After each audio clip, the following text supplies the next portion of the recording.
January 6 hearings will put Trump at center of plot that resulted in Capitol riot. The House panel investigating the attack will lead its public sessions with video testimony from people close to the former president and footage revealing the role of the Proud Boys. The House committee investigating the January 6, 2021, attack on the Capitol plans to open a landmark series of public hearings on Thursday by playing previously unreleased video of former President Donald Trump's top aides and family members testifying before its staff, as well as footage revealing the role of the Proud Boys, a right-wing extremist group, in the assault. Committee aides say the evidence will show that Mr. Trump was at the center of a coordinated, multi-step effort to overturn the results of the 2020 election that resulted in a mob of his supporters storming the halls of Congress and disrupting the official electoral count that is a pivotal step in the peaceful transfer of presidential power. The 8 p.m. hearing is the first in a series of 6 planned for this month,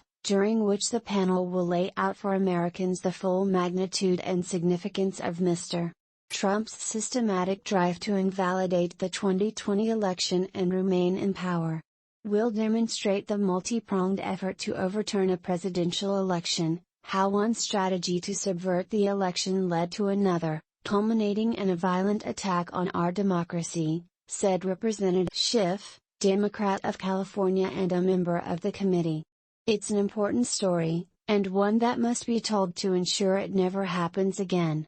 The primetime hearing will feature live testimony from a documentary filmmaker, Nick Quested, who was embedded with the Proud Boys during the attack, and a Capitol Police officer, Carolyn Edwards, who was injured as rioters breached barricades and stormed into. The committee also plans to present what aides called a small but meaningful portion of the recorded interviews its investigators conducted with more than 1,000 witnesses, including senior Trump White House officials, campaign officials and Trump's family members. Mr. Trump's elder daughter Ivanka Trump, his son-in-law Jared Kushner and his son Donald Trump Jr. are among the high-profile witnesses who have testified before the panel. Mr. Quested, a British documentarian who has worked in war zones such as Afghanistan, spent a good deal of the post-election period filming members of the Proud Boys, including the group's former chairman, Enrique Tarrio, who has been charged with seditious conspiracy in connection. Mr. Quested accompanied the Proud Boys to pro-Trump rallies in Washington in November and December 2020 and was on the ground with members of the group on Jan. 6, when several played a crucial role in breaching the Capitol. Mr. Quested was also present with a camera crew on the day before the attack, when Ms. Tarrio met in an underground parking garage near the Capitol with a small group of pro-Trump activists, including Stuart Rhodes, the founder and leader of the Oath Keepers militia. Late in the day on January 6, Mr. Quested and his crew were with Mr. Tarrio in Baltimore,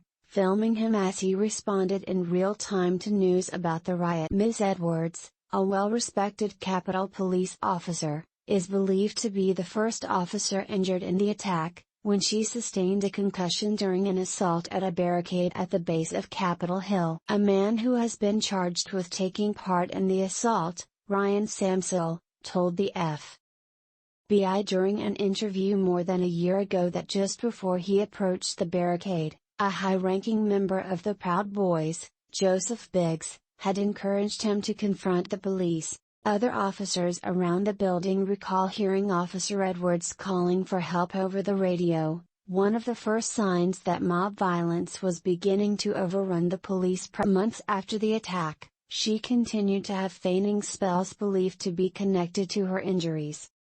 A committee aide said Mr. Quested and Officer Edwards would describe their experiences, including what they saw and heard from the rioters who tried to occupy the Capitol and tried to stop the transfer of power. The committee's investigators believe Mr. Quested overheard conversations among the Proud Boys during the planning for Jan. 6. Representative Benny Thompson, Democrat of Mississippi and the committee chairman, and Representative Liz Cheney, Republican of Wyoming and the vice chairwoman, are expected to lead the presentation of the panel's evidence and question the witnesses. The session will kick off an ambitious effort by the committee, which was formed in July after Republicans blocked the creation of a nonpartisan commission to investigate the attack, to lay out for Americans the full story of an unprecedented democracy that led to a deadly riot, an impeachment and a crisis of confidence in the political system that continues to reverberate. The hearings are unfolding 5 months before midterm elections in which the Democrats' majority is at stake, at a time when they are eager to draw a sharp contrast between themselves and the Republicans who enabled and embraced Mr. Trump, including the members of Congress who abetted his efforts to overturn the 2020 election.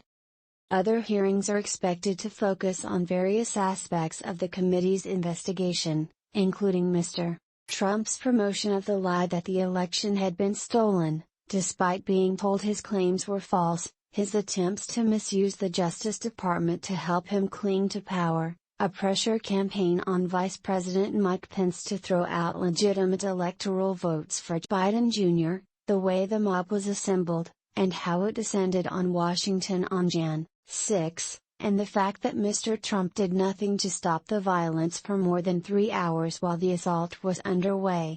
The January 6 panel has not yet committed to the full slate of witnesses for the 6 televised hearings, and it is still discussing the possibility of public testimony with several prominent Trump-era officials. Among the witnesses the committee has formally approached to testify next week are Jeffrey A. Rosen, the former acting Attorney General, and Richard P. Donahue, the former acting Deputy Attorney General, according to 2 people briefed on the matter. Mr. Rosen and Mr. Donahue have told multiple congressional committees that Mr. Trump and his allies pressured the department to falsely say that it had found voter fraud and to use its power to undo the election results. Last May, Mr. Rosen took part in a public hearing of the House Oversight and Reform Committee on events leading up to the assault on the Capitol. The January 6 committee is still in informal talks with Pat Cipollone, the former White House counsel, as well as Byung Jae Pak, the former U.S. Attorney in Atlanta, who abruptly resigned on January 4, 2021, after learning that Mr. Trump planned to fire him for not finding voter fraud. According to those people familiar with the discussions, Mr. Cipollone would be able to speak on a range of issues, including Mr. Trump's efforts to pressure the Justice Department and his unwillingness to accept the results of the election, despite the fact that officials time and again failed to uncover fraud. Mr. Pak could have information pertaining to Georgia, a battleground state that Mr. Trump was particularly fixated on,